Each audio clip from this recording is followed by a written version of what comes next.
Soviet unmanned probe Zond-3. The images, taken approximately 7,000 miles away from the lunar surface, are unprecedented in quality and offer the first clear view of the far side of the moon. In the years following the Zond-3 mission, researchers have argued that the 25 photographs show structures on the moon that did not occur naturally. There were clear anomalies that had been seen on camera for the first time. One was kind of a giant dome that appeared to have a glass-like structure to the top of it that had been shattered and beaten up. And then another image, there was a 20-mile-high tower that was plainly visible on the photographs that were published. Knowing the secrecy of the Soviets during this era, it's quite possible that they had other pictures that might reveal what these structures are. Why do we not have a good HD photograph of whatever that big tower is that the Zond-3 probe took in 1965? Why? Those pictures are still classified in Russia as they were in the Soviet Union.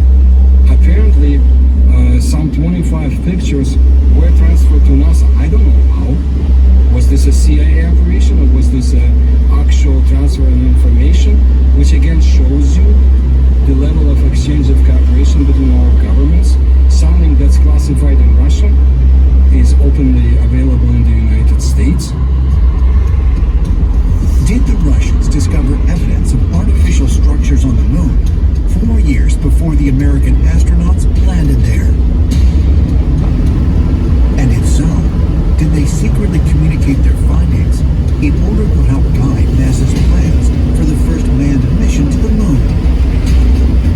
Ancient astronaut theorists believe that such an audacious notion may be true, and also suggest that while the United States later became focused on launching its space shuttle program, the Russians journeyed even deeper into space in search of further evidence of extraterrestrial activity in our solar system. Baikonur Cosmodrome, July 1988. The Soviet Union launches 2 probes, which are each programmed to photograph Phobos, one of the 2 moons that orbit the planet Mars. Although the first probe fails to reach its target, the second proves more successful. Named Phobos 2, it uses sophisticated cameras and infrared lasers to collect and transmit photos and data about the atmosphere and surface of the Martian moon. In the final stage of its mission, the probe attempts a landing on the moon's surface. Suddenly, without warning, the Russian craft stops transmitting.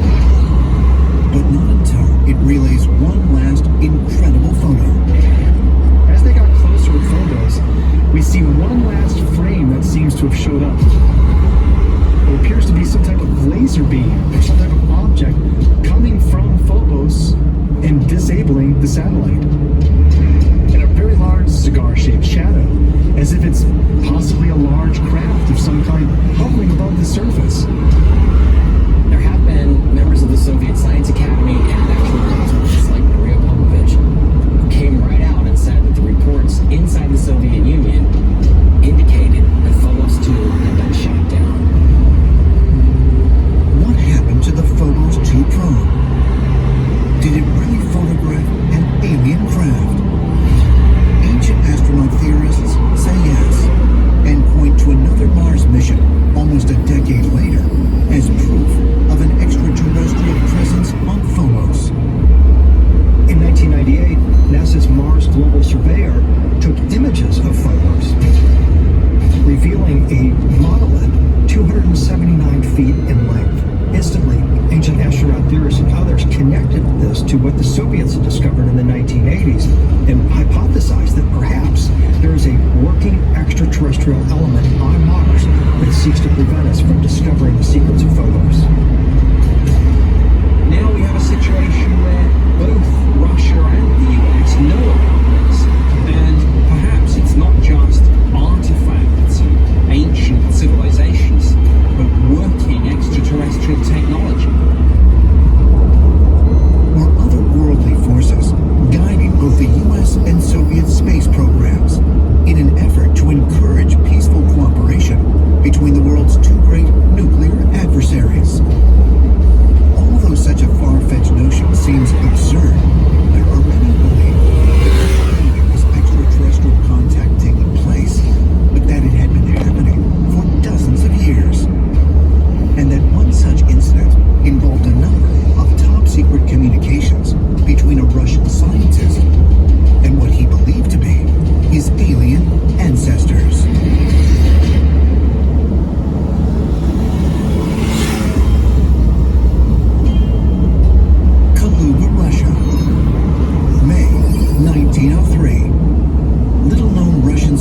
teacher Konstantin Tsiolkovsky publishes a landmark paper on rocket science titled Exploration of Outer Space by Means of Rocket Devices. At a time when the Wright brothers are still working to achieve the first powered flight, Tsiolkovsky writes about groundbreaking concepts for the exploration of space, including what he calls the ideal rocket equation, a formula which calculates the amount of velocity needed to lift a body into outer space.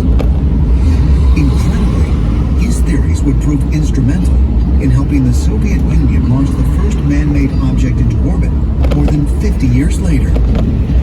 Konstantin Tsiolkovsky wasn't a classically trained scientist. He was a secondary school math teacher, but he was so enamored with getting into space that he created the rocket science and mathematics in the early 1900s that led to the first thing created by humanity to be launched into space, Sputnik.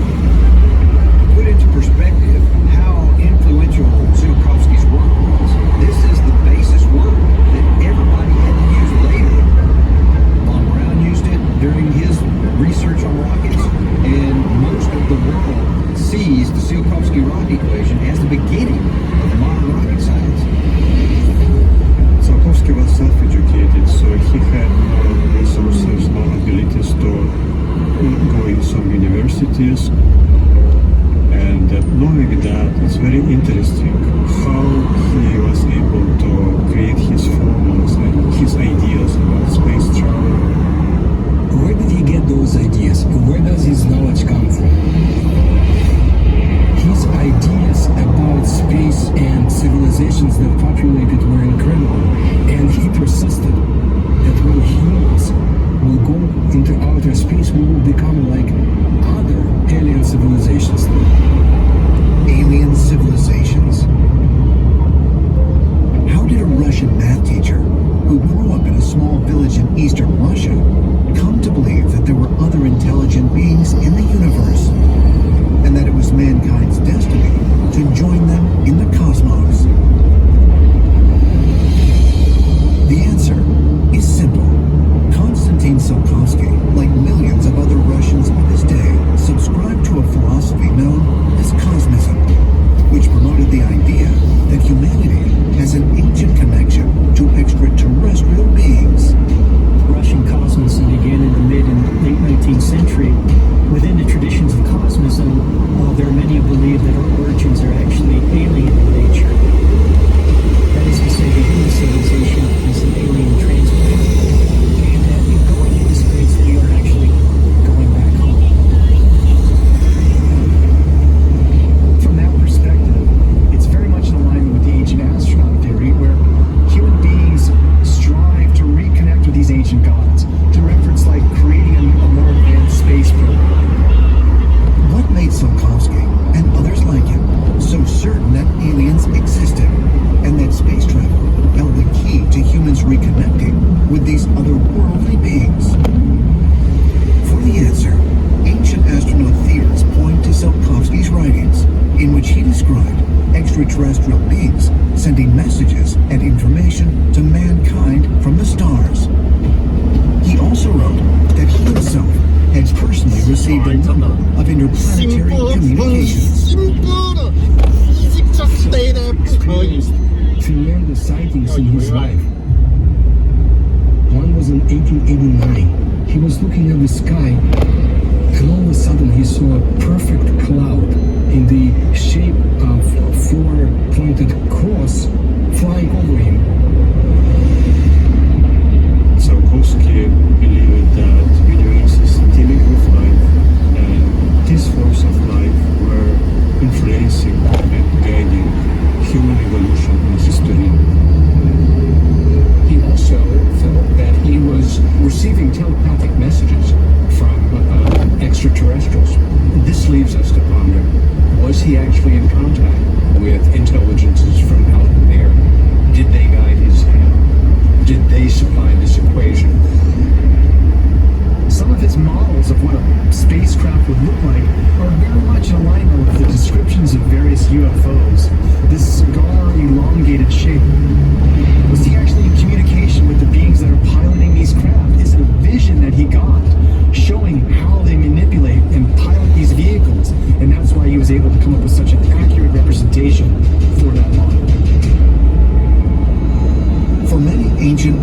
theorists, Russia's widespread embrace of cosmism might help explain why the Soviet Union's reaction to the UFO incident at Kapustin Yar was likely very different than the American military's reaction to Roswell. The United States approached the space race with an eye toward achieving scientific and technological superiority. The Soviet Union seemed less focused on technological goals, such as that of landing a man on the moon, and more interested in using space travel as a means of realizing a kind of extraterrestrial destiny. So the space race was really a cover for creating new technologies in our defense industry, to create rockets that could put large amounts of mass into space, put a satellite into orbit.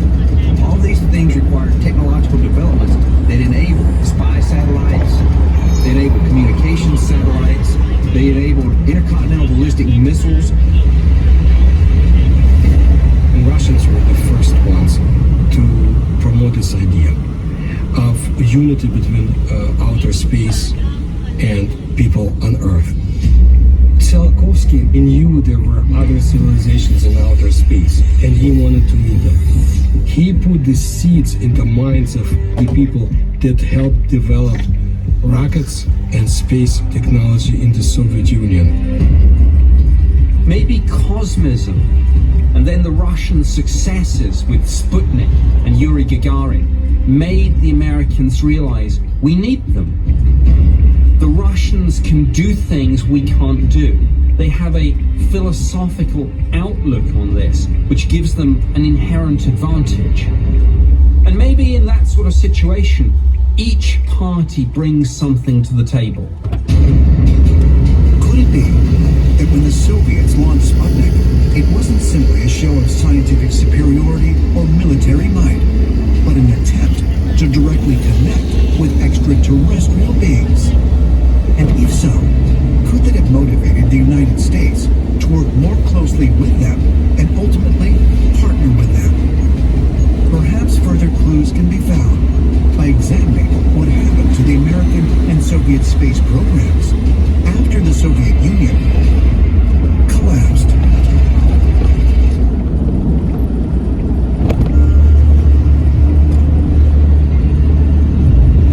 Moscow, Christmas Day, 1991.